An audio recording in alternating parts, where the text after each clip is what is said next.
All right, this is Mecca with atlhiphop.com. We're here at the A3C Festival here in Atlanta, Georgia. And right next to my side, I have Mr. Jason Orr, Mr. Funkjazz Kafe himself. How you doing today? I'm fine. Thank you for having me. Glad to be here. Now, what are you doing here at the A3C Festival and Conference? I'm on the panel called The Impact of Festivals in 2015 and Beyond. And you know a little something about that, right? Tell the people about Abs- Funkjazz. Funkjazz Kafe Arts and Music Festival I'm the creator of since 1994. It's a festival designed to actually preserve, sustain, and innovate on our rich black legacy of art and culture. Yes, beautiful, beautiful. So they have you on this panel. You're spreading knowledge, wisdom. And how does it feel to have that type of influence on the city of Atlanta, where you're from? Well, it's a lot that could be said about Funkjazz Kafe Arts and Music Festival. We're one of those only festivals that has gone, over 2 decades that don't really announce a lineup. We like to reserve the right to introduce new people in various artistic disciplines, whether it's visual art, sculpture work, fashion design, technology, independent film, so many different things, health and wellness, black hair, whatever it is. As a people, we've become accustomed to coming to places kind of knowing what we're going to get and expecting something.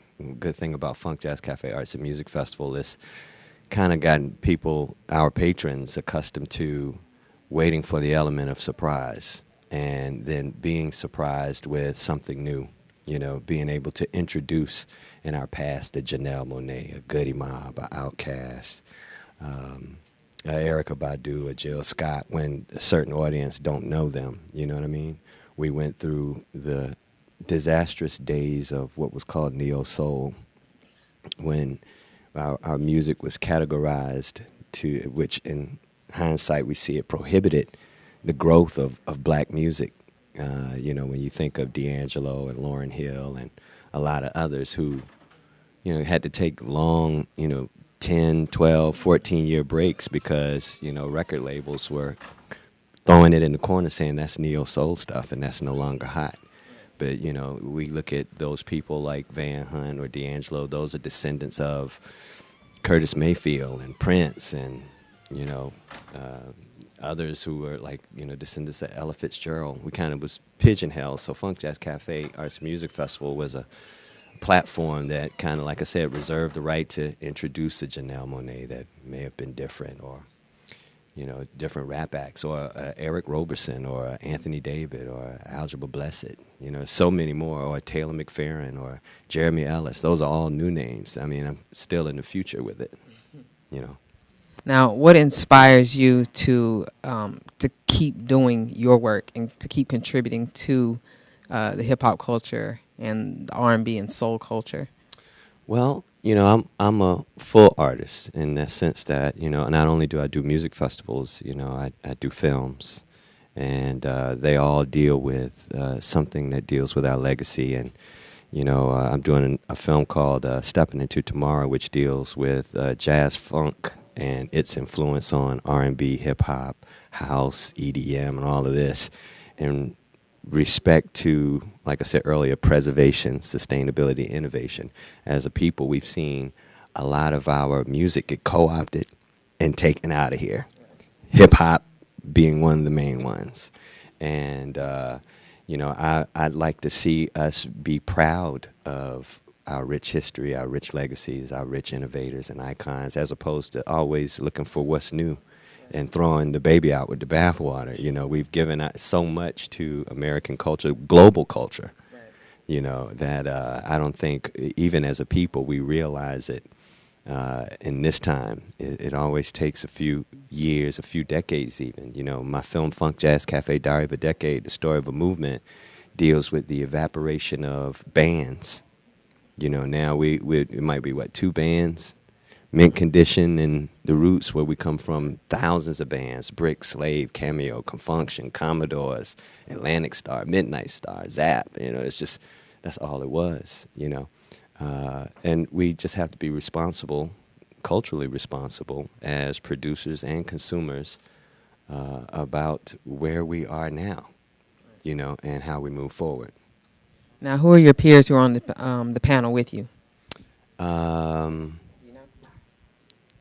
I think Tariq Muhammad, and is his name Tariq from A3C? I've never met him, so I apologize, brother. Um, I think Jocelyn Cooper from Afropunk, co-founder Afropunk. Jay Carter, the founder of One Music Fest. And I think that's it. It's just us. I think the only one that would be missing from that is probably Peter Collin from Music Midtown. That would. But when you're talking about black music festivals, it's us. Funkjazz Kafe Arts and Music Festival, AC3, Afropunk, One Music Fest. So much talent is in the city right now. You got the festival going on. I know the BET Awards are going on. Have you been able to enjoy some shows or some other panels? I've seen some other panels. I went to the Organized Noise Bruncheon. That's family. With them and Shanti Das. That's family as well. Outside of that, I just walked out of the De La Soul panel. I'm looking forward to seeing Jungle Brothers. I'm old school. So, Jungle Brothers and De La perform. I like that vibe. I want to thank you, and I would like for you to tell people how to get more information about Funkjazz Kafe Arts and Music Fest and where they can find you. I know that you are synonymous with funk jazz, but maybe the people might just be interested in knowing more about the man behind, the festival. So where can they find you? Our website is funkjazzkafe.com, cafe with a K, not a C, FUNKJAZZKAFE.com. We're on Instagram and Twitter at Funkjazz Kafe. Facebook at Funkjazz Kafe. So we're on social media, and our website is there, so they can catch us there. Awesome. Everybody check that out. Again, it's Mecca with atlhiphop.com at the A3C Festival with Mr. Jason Orr. Thank you.